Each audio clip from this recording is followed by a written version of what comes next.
मैं हूं Nikhil. I am the founder of NRP institute. I am motivator, speaker and small tutor in my tutorial. आज मैं आपको बताने वाला हूँ रैखिक आवेश घनत्व के बारे में।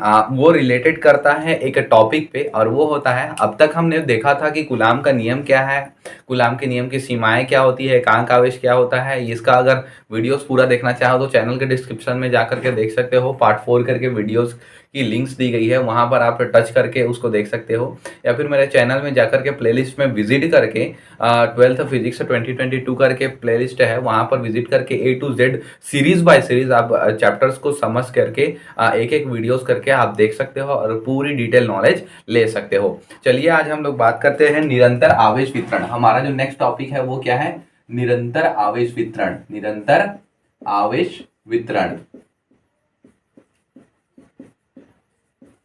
निरंतर आवेश वितरण के बारे में हम लोग देखने वाले हैं। निरंतर मतलब होता है नियमित, कंटिन्यूसली, और नियमित रूप से जब आवेश का वितरण होता है तो उसको निरंतर आवेश वितरण कहा जाता है। आप जानते हो कि किसी भी परमाणु का जो आवेश होता है वो उसके इलेक्ट्रॉन के कारण होता है, और इलेक्ट्रॉन एक क्वांटमीकृत ऊर्जा के रूप में होते हैं। और आवेश का क्वांटमीकरण के अध्ययन से हम लोग को पता चला है कि आवेश मूल इकाई ई के पूर्ण गुणज में होते हैं, और उनका जो वितरण है वो चालक में अलग अलग प्रकार से होते हैं, जैसे रेखीय चालक में अलग, पृष्ठीय चालक में अलग, आयतनीय चालक में अलग। तो रेखीय चालक के बारे में आज हम लोग देखे रहने वाले हैं। तो रेखीय आवेश वितरण क्या होता है इसके बारे में देखेंगे, रेखीय आवेश घनत्व क्या होता है इसके बारे में देखेंगे, और साथ में उससे रिलेटेड जो व्यंजक निकलते हैं उसको देखने वाले हैं। मोस्ट IMP है, ताकि आगे जब गॉस की जब प्रमेय आएंगे और गॉस का जो नियम आएगा उसमें उसके व्यंजक के लिए, उसके अनुप्रयोग के लिए ये एम्प्लीफाई किया जा सकता है। तो चलिए इसको ध्यान से समझिए, एकदम आसान है। रैखिक आवेश वितरण। रैखिक मतलब क्या होता है? सिंपल सा कॉन्सेप्ट है रैखिक, थोड़ा सा समझते हैं ना। रैखिक लिखा गया है तो रैखिक का मतलब होता है लाइनियर यार, लाइन।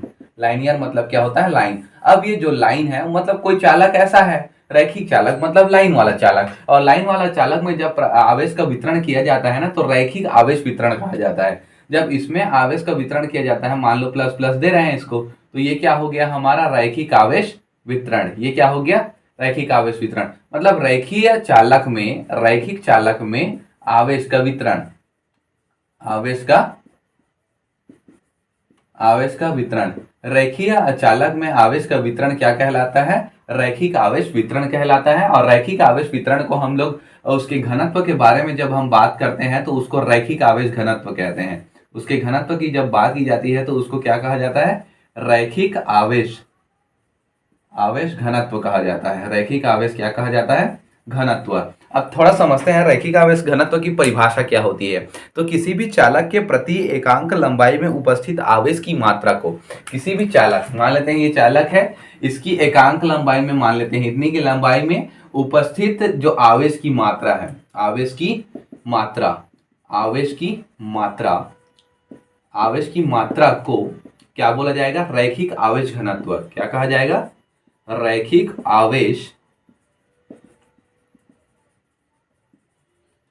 आवेश घनत्व कहा जाएगा। सिंपल है, किसी चालक के एकांक लंबाई में उपस्थित आवेश की मात्रा को उसकी रैखिक चालक घनत्व के नाम से, रैखिक आवेश घनत्व के नाम से जाना जाता है। इसको हम लोग लैम्डा से प्रदर्शित करते हैं। इसको किससे प्रदर्शित किया जाता है? लैम्डा से प्रदर्शित किया जाता है। और इसका जब SI मात्रा की अगर हम बात की जाती है तो यहाँ पर कूलाम प्रति मीटर होता है। इसकी SI मात्रा क्या होता है? कूलाम प्रति मीटर। इसका SI मात्रा क्या होता है? कूलाम प्रति मीटर। SI मात्रा की अगर हम बात करें तो उसके बाद हम लोग देखने वाले हैं इससे रिलेटेड व्यंजक। तो चलिए व्यंजक देखते हैं। लैम्डा इज इक्वल टू कितने बल काम करेंगे, इसके लिए हम लोग इसका मात्रक देखने वाले हैं और साथ में इसका व्यंजक देखने वाले हैं। तो वीडियो में बने रहिए।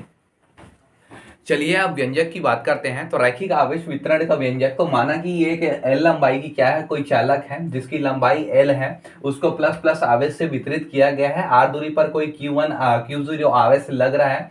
तो इस वितरण के कारण, इन आवेशों के कारण Q0 पर कितना बल लगता है इसके बारे में देखने वाले हैं। तो हम लोग जानते हैं रैखिक आवेश घनत्व के बारे में, और रैखिक आवेश घनत्व कहता है कि किसी भी रैखिक आवेश घनत्व किसी भी चालक के प्रति एकांक लंबाई में उपस्थित आवेश की मात्रा यानी कि dq, आवेश की मात्रा यानी कि dq। ये क्या बता रहा है? dq क्या बता रहा है? आवेश की मात्रा को, आवेश की मात्रा, तो आवेश की मात्रा डी क्यू, उसके एल लंबाई मतलब ये किसको बता रहा है, चालक की लंबाई को, चालक की लंबाई में उपस्थित होती है, तब उसको क्या बोला जाता है, रैखिक आवेश घनत्व बोला जाता है, रैखिक आवेश घनत्व।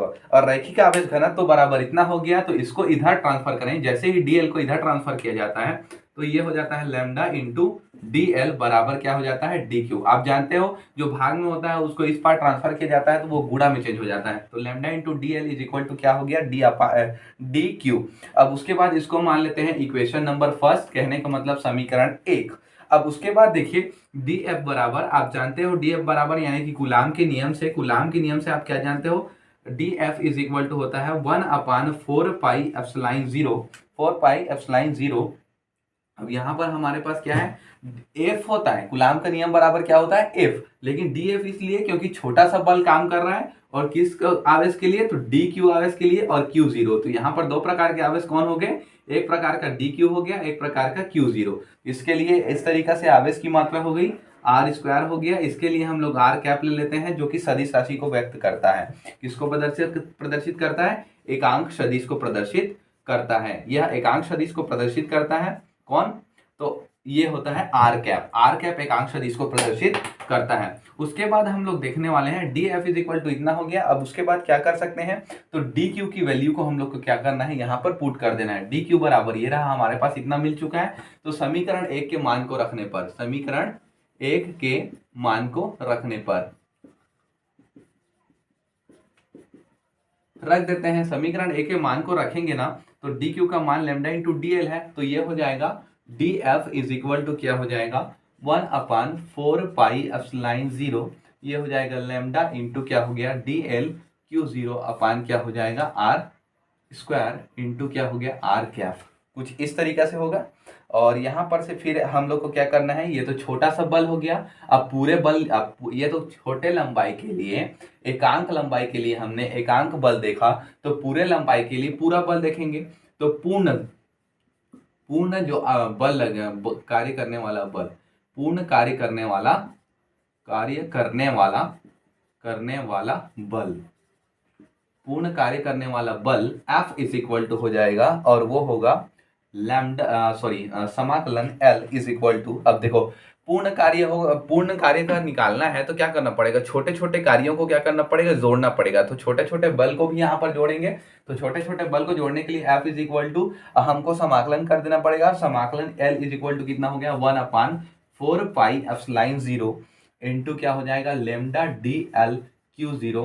देखो यार वीडियोस तो लंबी हो रही है, थोड़ा सा आपको देखना पड़ेगा, और शायद हमारे कैमरास में स्टोरेज अब पता नहीं कितना है, तो लेकिन थोड़ा सा हम देख सकते हैं। F is equal to lambda बोलता हूँ, समाकलन L 1/4 pi epsilon 0 lambda D L into Q zero, ये हो गया आर स्क्वायर। अब जिसका समाकलन नहीं होता उसको बाहर निकाल देते हैं, और जिसका समाकलन होता है उसको रहने देते हैं।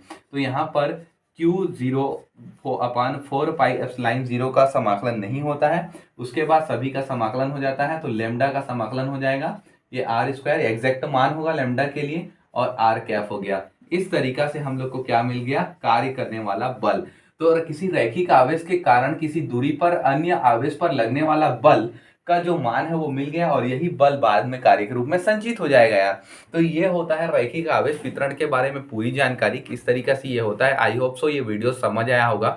मैं पूरी कोशिश किया हूँ आपको समझाने का। अगर वीडियोस में कुछ कमी हो जा रही है ना, तो कमेंट करिए ताकि हमको समझ आए और हम धीरे धीरे उसमें सुधार करें। और like, subscribe, share my dear friend, daily basis पे ये वीडियोस आपको मिलती रहेगी। Thank you.